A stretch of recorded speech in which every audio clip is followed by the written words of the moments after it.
When I look around this room, startups, consultants, VCs, business leaders, I'm curious, because this is a smart room, I'm curious if even all of us are actually stunningly and grossly underestimating what's about to happen, right? So for example, shooting the shit here a little bit, retail.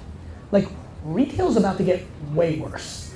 It's been interesting the meetings I'm in, if people think what's gonna happen in retail, and this is a prediction, this is a flat out guess, but this has been running through my mind the last 100 days, which is, there's a lot of retailers that are going out of business and all of us look at them and go, yeah, that makes sense, yeah, that makes sense.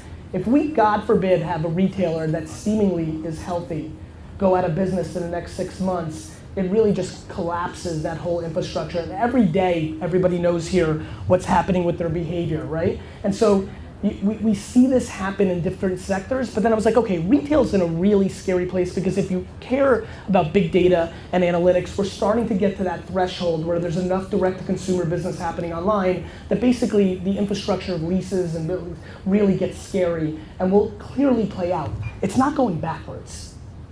Every trend that we're living through, it's not coming back. I'm in a ton of fucking meetings with trillion-dollar companies whose new game plan is tried and true, which is always the tale to it's fucking over, right? Because they're hoping. And so retail, cool. Next, a place where I'm far more confident of what I'm talking about, which is media. We have traditional media companies, whether they're print, Hearst, Condé, or Viacom, and Fox, the gig is up. We've got another 24 to 36 months, but when you talk about $80 billion in TV advertising, that's gonna play out. It's over. OTT is real.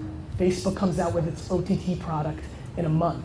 In the same way that you didn't think you'd watch on Netflix until there was House of Cards, you don't think you're gonna watch a sitcom or show on Facebook until something comes out that you are gonna watch. And so, today with Alexa, when you look at the gangster level in which Facebook and Amazon are innovating, not giving a fuck about Wall Street and short-term ROI and investing for the long term, it's just very clear to everybody smart in here. What I'm curious about though is, are we just underestimating the whole thing? Is the internet now hitting real maturity 22, 23 years into consumer internet? 1995, Windows 95, normal people went on. I know there's some nerds in here, but normal people went on around that time, And so are we just hitting that crescendo moment? Because you've got incredible trends. When I think about CPG brands and the absolute fascination I have over the next decade of watching the biggest brands in the world, Procter, Unilever, J&J, Coca-Cola, Pepsi, go through channel conflict wars with Walmart and Costco and Target, DTC is putting so much pressure. The internet is the middleman, and bookstores and black car services just got caught first. And so everything's coming. I have sat in my office on the 25th floor of this beautiful building in the last 100 days and have sat down with founders who've started direct-to-consumer fashion brands that have gone from 0 to between $3 and $10 million in revenue in 1 year on the back of having pretty people on Instagram post about it. When you start understanding, and this is my macro for all of us, I think everybody here needs to start understanding that every incumbent is not gonna lose to another incumbent, they're losing by the death of 1,000 cuts, right? It's not that Ralph Lauren, which is going through what it's going through, it's not that LVMH or Coach is putting them out of business, it's that there's 4,000 brands that are gonna do $4 million in revenue next year, and that shit adds up. And that's just happening everywhere, and we're living through the long tail. It's even happening in the most innovative places. There's a lot of people here that have not quantified how underpriced influencer marketing is yet. Yet, even in that world, disruption has come because the long tail influencers of 25 to 50,000 followers are starting to disrupt the people that are overpriced with 1 million followers. It's happening so fast. I'm watching very smart people jump into things 3 years after it actually happened with 4 years ago talk, and that creates enormous disruption. And so I guess the one thing I would say, again, seeing a lot of faces that I know here, so we've got real top to bottom CEOs of billion-dollar companies, people that are starting startups, I think we really need to calibrate several things, which is there's an obnoxious amount of opportunity because people are undervaluing where the attention is. The attention is in the cell phone.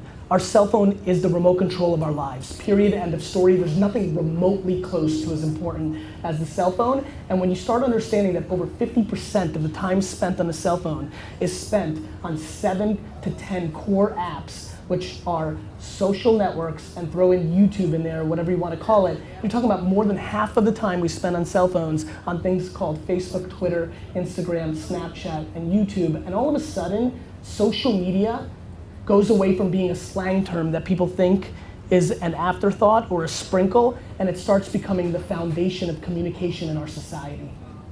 And so I implore, and one of the things that I'm very fascinated by, so for example, I think Facebook videos are the great underpriced opportunity to change your business. So if I'm a SaaS B2B business in this room doing $500 million in revenue, instead of getting booths at trade shows and buying ads in B2B magazines, I know that I could run a video on Facebook that's 2 minutes and 18 seconds long, and I can target employees of any company I want.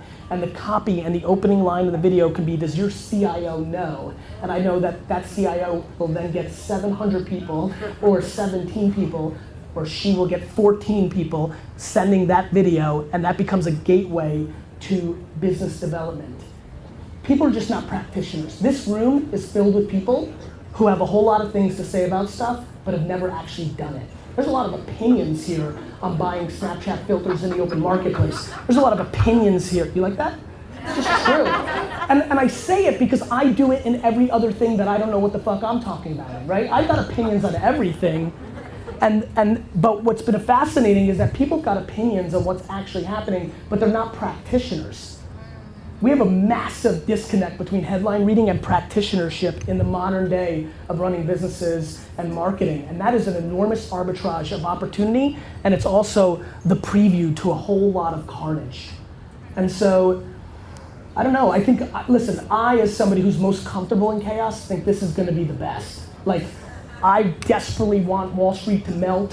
I'm so tired of all these peacetime generals, these CEOs that have been navigating the last 7 years of good times. I think we need a massive correction. I would prefer it. And in that correction, there will be enormous opportunity because the biggest brands in the world's overhead and infrastructure is based on a world that doesn't exist anymore. And you know what's funny?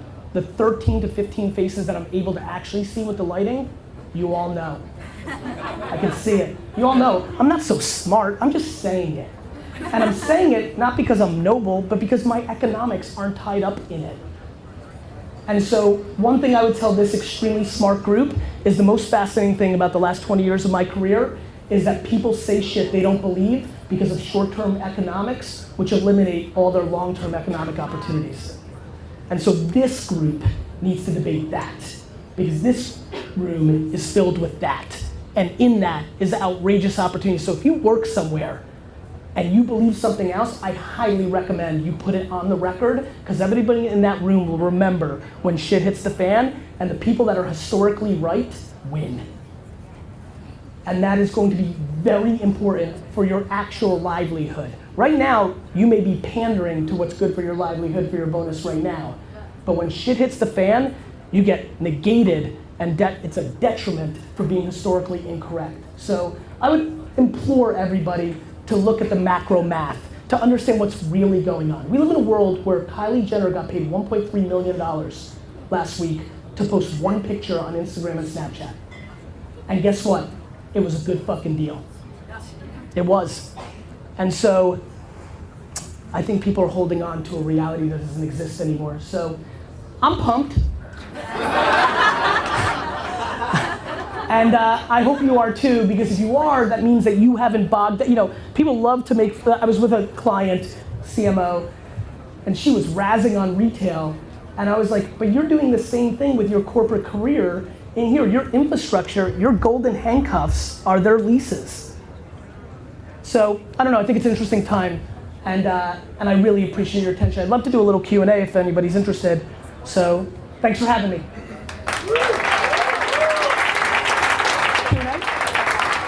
Anybody have any questions about anything randomly? Yo. You said on the... Yeah. Thanks, Karen. You said on the cell phones, which is really interesting, 50% plus people are Yes. spending all of their Yes. time on the cell phones, 7 to 10 apps. Yes. I don't want to say that those apps are kind of time wasting, that might not be the word, but what happens, what are the next 7 to 10 big apps, and what are people going to be doing? I have no fucking idea. You know, I get a lot of credit because I was early investor in Facebook and Twitter and Snapchat and these things, but they already made it.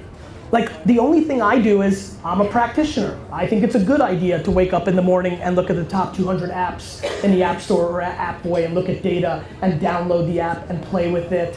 Like, I'm not guessing. These things have already made it. I'm just moving a little bit faster than the rest of the market, right? Now, I don't think they're time wasters because I think escapism is a core need for human beings, right? So whether it's reading a book or watching TV, I mean, I watch grown men run into each other, you know, because I love football, but that's my escapism from my, right? So I don't judge people doing that thing. You know what's funny? I don't care, right? I think way too many people here debate and have a romantic point of view of how they want the world to be. I just react to the way the world is actually acting. Like, who am I to judge? I was told as a kid playing video games was a waste of time. I'm watching kids making $15 million a year play esports. Shit changes, right? And so I think that, I'm not sure, but what I will say is this. The only great arbitrage to the internet itself that is even out there is VR. But as I was talking to somebody earlier, I believe that consumer VR is quite far away. Like, to me, I react to reality. Nobody here knows somebody that's spending 3 hours a day on VR. Everybody here is spending 7 hours a day on their phone. Like, when you start adding up your time on the, like, we're already, in theory, living in VR. We're living through our phone. I mean, do you know how many people here went hiking this weekend to take the selfie, to PR themselves to the fucking friends? Like, there's consumer behavior that is happening that we are grossly underestimating to why and things of that nature. So I don't know, but what I will tell you is, I day trade attention. My life, until I die, will be, why does slime matter to 8-year-olds, right? Why did spinners happen? Why do people care about logic and Russ? Why are they spending so much time on Instagram? Like, and I don't judge, I just react and sell. Thank you. Cool. Maybe pass right, this lovely lady right in front. All right. How are you? Hi. Hi. All right. So I know you have this thing with bots now. So what are some of your favorite bots that you're like chatting with? So I have, the funny part is I am obsessed with that space, but I'm more paying attention. You know what's funny? Like, for example, I don't consume content. Like, I'm not necessarily using a bunch of bots, and I'm looking at what's going on with, like, meat courts and Reddit and some media companies and then retailers. There's a small yogurt startup that's got a real great messenger bot that's doing extremely well. But what's really weird about the way I roll, I don't spend much time doing any of this shit. I spend all my time watching you do it. Would you chat with my bro bot? Would I? Yeah. Sure. It's a bot that just says bro back to you with everything you said. I'm a little bit more into, I'm in.